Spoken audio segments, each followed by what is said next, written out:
biragaragara ko witwa Donald Trump, perezida wa Leta Zunze Ubumwe za Amerika, ko yamaze gufata icyemezo cyo kuva muri White House akaza hano muri Congo akarwana iyi ntambara imaze imyaka isaga 4 ihanganishije umutwe wa M23 ndetse na FARDC n'abafatanyabikorwa bayo, aho benshi bavuga yuko intambara cyangwa ubu bushyamirane muri Congo bumaze imyaka hafi 30, ariko bwafashe indi ntera ngira ngo nyuma ya Covid mu 2021 ubwo umutwe wa M23 wongeye kwegura intwaro urangajwe imbere n'umujenerali witwa Sultani Makenga.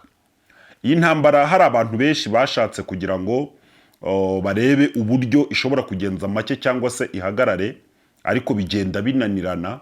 Ariko noneho muri uyu mwaka biragaragara ko Amerika ubwayo nk'igihugu gikomeye gifite imbaraga gishobora kuba kiyemeje kurwana iyi ntambara cyangwa se gushyiraho imirongo migari yo kurangiza iyi ntambara. Turaje turebe ese mu by'ukuri Amerika intambara izayishyiraho iherezo. Dushingiye ku bukaka bwa Amerika ntabwo twashidikanya ko ikintu yakwiyemeza gukora cyayinanira, kuko ifite inzira nyinshi, kuko iyi ntambara igwanwa n'amadolari, kandi amadolari n'ay'abanyamerika, irwanwa n'amasasu n'imbunda, ngira ngo ibyinshi niho bikorerwa, n'ibindi. Amerika ifite uburyo bwinshi ishobora kuba yahagarika intambara iyo ari yo yose, cyane cyane izi ntambara zo muri ibi bihugu bya Afurika nyine baba bigikenye, bashyiraho amasangisiyo bagafata bagosora uko bashaka. Kimwe mu bintu biteye impungenge nuko bigaragara ko Amerika muri iyi ntambara yamaje gufata uruhande. Muri uko gufata uruhande biragaragara cyane, kandi buriya Amerika, iyo tuvuze Amerika nta ntuzumve igihugu cya Amerika cyangwa iriya state gusa hariya iyobowe na Trump, ahubwo nituvuga Amerika uzumva Uburayi bwose. Ngira ngo mu nteko z'i Buraya iyo bagarutse kuri M23 umva ko ntawe uyicira kari urutega, baba bavuga ko igomba kubaha imbibi za Congo, ndetse bakavuga yuko M23 igomba gushyira ibirwanisho hasi ndetse igasubiza ubutaka bwose yigaruriye, ikintu kimeze nk'inzozi, cyangwa se abeshi mu bakunzi ba M23 babona ko kiramutse cyubahirijwe na AFC/M23 ko yaba ibatengushye, kandi ko kugira ngo izongere kwegura intwaro byaba bimeze nk'aho bikubiye zero.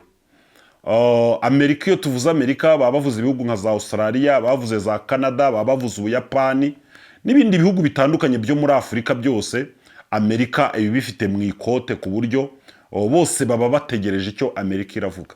Iyo tuvuze Amerika tuba tuvuze umuryango mpuzamahanga, ibi bita ngo ni za ONU, nabyo buriya ari ibintu by'icyuka, gusa byose bigendera ku matwara ya Amerika.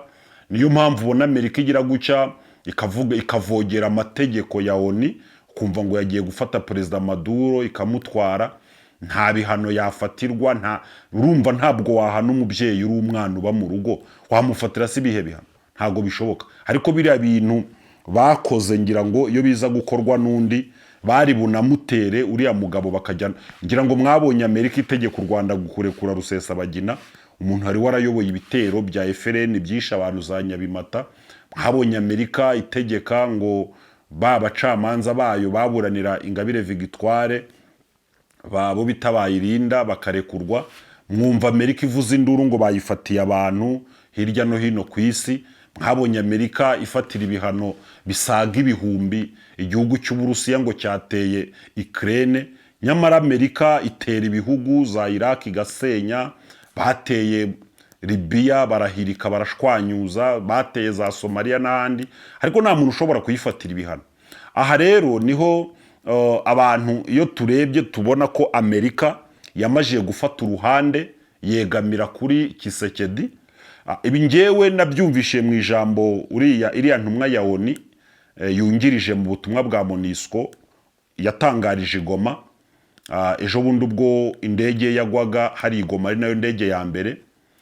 Muri disikuru yahaye AFC M23 yagarutse ku kintu ngo cyitwa ngo kubahiriza cyangwa kubaha ubusugire cyangwa se imbibi souverinite, kubaha imbibi za DRC. ubwo icyo yari ababwiye ni uko ari inyeshyamba. Yes, yari ababwiye ko ubutaka ari ubwa Kongo kandi koko ni ubwa Kongo. Yari ababwiye yuko ubutegetsi bemera ari ubwa Kinshasa kandi koko amahame mpuzamahanga nibwo yemera kuko bwashyizweho n'abaturage. Yari ababwiye ko bitegura kuba basubiza igihugu aho bafashe, hakaba hagomba gushyirwa inzego zemewe na leta. Kandi mbibutse ko ngira ngo mu bice byose M23 yafashe yashyizeho ubuyobozi, abaguverineri bashyiraho inzego zose, ifite abakada cyangwa abakadre. M23 mu by'ukuri avuga yuko ikigomba kubahwa ari ikintu cyitwa ngo ni agahenge kagomba kubahwa hagati y'impande zombi, kandi ikintu cyitwa intambara kigahoshwa. Ariko wenda twogeye no gusesegura tukareba, namwe mutwandikire muri comment niba mudukurikira, ese ubundi iyi ntambara yo mu burasirazuba bwa Kongo harimo ikintu kimeze nk'urusimbi, harimo ikintu kimeze nk'amayeri wenda twakwita ya diplomasi, kuko ubona neza yuko Kongo yakoresheje ikintu kimeze nka diplomasi cyane kandi ibasha kwinjira mu bihugu n'amahanga. Noneho M23 ikoresha ikintu kimeze nk'imbaraga, ariko noneho aho bigeze barimo gusezerana amahoro. Ariko ukibaza uti se M23 izasubiza ibice byose yafashe, noneho hajya ingabo za Kongo n'ubutegetsi bw'Kinshasa? Ibyashoboka. Ariko nanone keretse izi ngabo za M23 zibaye atari ingabo za M23, akaba ari izindi ngabo nk'uko babivuga ko ari u Rwanda rwabateye, akaba ari nk'ingabo z'u Rwanda koko zigataha. Ariko nanone tukibaza ngo ese M23 umunsi umwe yerekanye abasirikare basaga 8,000 bari barangije imyitozo ya gisirikare. Undi munsi yerekana abasirikare hafi 7,500 bari barangije imyitozo ya gisirikare, ndetse n'abandi bari basanzwe mu ntambara. Ngira ngo uyu mutwe waba ufite nk'abarwanyi 1,000 wenda bitari munsi ya 40 cyangwa se 30. Ukibaza uti aba barwanyi 30,040 hariho n'ibihugu byo muri EAC bidafite abarwanyi bangana kuriya. Ukibaza uti aba barwanyi bangana gucya ubundi bazasubizwa mu buzima busanzwe, bizakorwa gute? Ese bazashyirwa mu ngabo za Kongo? Ese ni ukubera iki baba bari mu masezerano y'amahoro inyeshyamba zigumya gupasinga zirangiza bakaguma kurokirita abasirikare? Kuko ngira ngo no mu bigo by'amahugurwa y'abasirikare n'uyu munsi ugiyeyo ushobora gusanga abasore bari kugenda binjira baza mu gisirikare. Ngewe iyo mbyitegereje mbona ko RFC M23 yamaje gufata umurongo mu buryo bw'ibitekerezo bwo kuba yazakora igihugu cyabo hariya muri Nord Kivu na Sud Kivu, zikaba zaba intara cyangwa se repubulika zigenga. Ariko mu mboni za Amerika ntabwo ibyo bintu ntekereza yuko Amerika ibibona gutyo, nubwo amaso yanjye atareba kurenza y'Abanyamerika bafite ibyogajuru n'amasetarite, bafite n'ikoranabuhanga n'ubuhanga buhanitse. Ntekereza ko nabo babibona, ariko n'ubu ndacyafite amatsiko yo kuzabona uburyo Trump mu by'ukuri bigaragara ko nawe yatangaje ko intambara yayirangije, nubwo bakirwana, ariko yavuze ko ngo intambara yo muri Kongo yayirangije. Ndetse ubwo yahagurutsaga Kisekedi yamwise intwari, amuha n'uburenganzira bwo kujya ngo amwihamagarira, ku buryo ubu Trump ngira ngo yabaye nka pare wa Kisekedi. Uburyo rero Trump ashobora kurangizamo iyi ntambara, ngira ngo we agize amahirwe akegukana Kongo, byakongerera Amerika imbaraga zo guhangana n'Ubushinwa mu buryo bw'iterambere n'imbaraga n'ubukungu.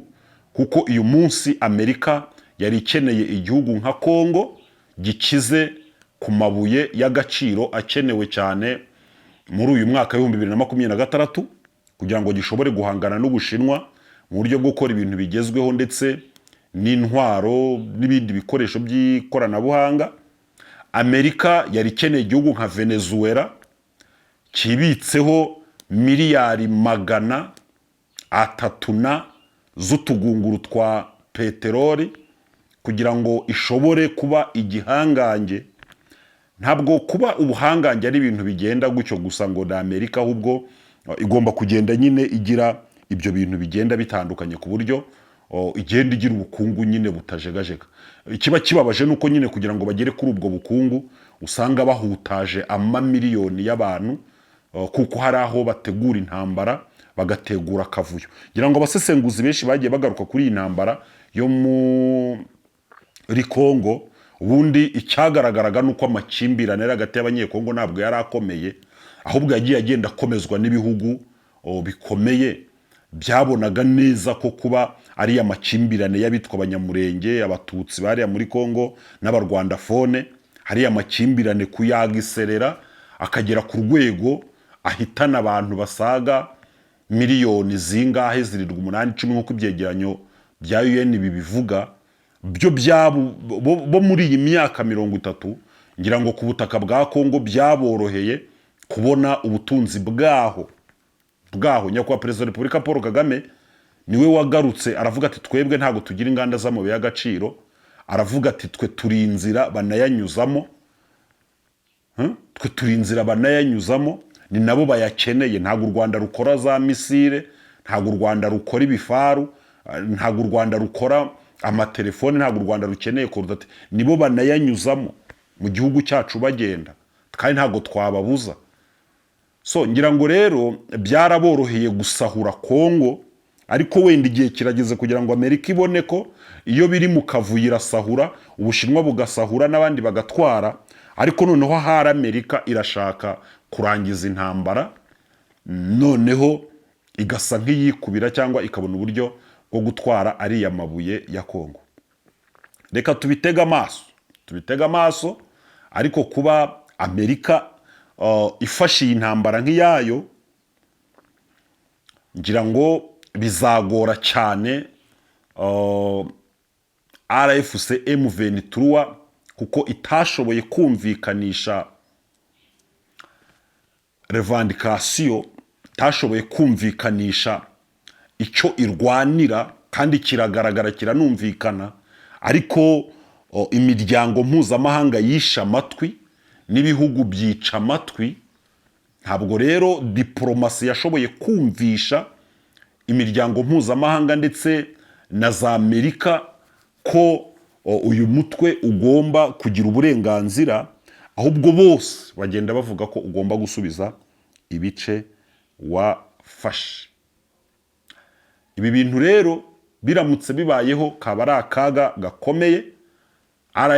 RFC M23 iramutse ikuwe mu bice byose yafashwe, kaba ari akaga gakomeye, kaba kari kugenda gasatira aba bantu bari bategereje M23 nk'umucunguzi. Kaba ari akaga kuri bo, ariko zikaba impundu za Kisekedi nabo bafatikanije.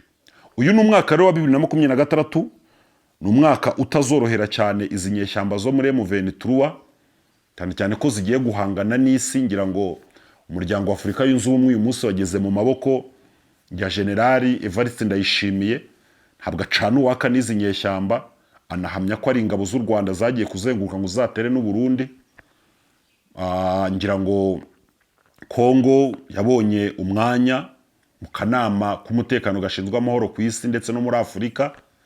Ibi bintu byose rero ni ukugwiza imbaraga kwa Kisekedi, kandi biragaragara yuko Kisekedi icyitwa imbaraga cye cyose yiteguye kugikoraho kugira ngo ashobore guhangana n'izi nyeshyamba. Nitwa Sibomana rero kuri Byishimo TV, mukore subscribe, mukande like, mutwandikire muri comment. Ibiganiro byacu nakagaruka, turabakunda cyane. Ciao ciao.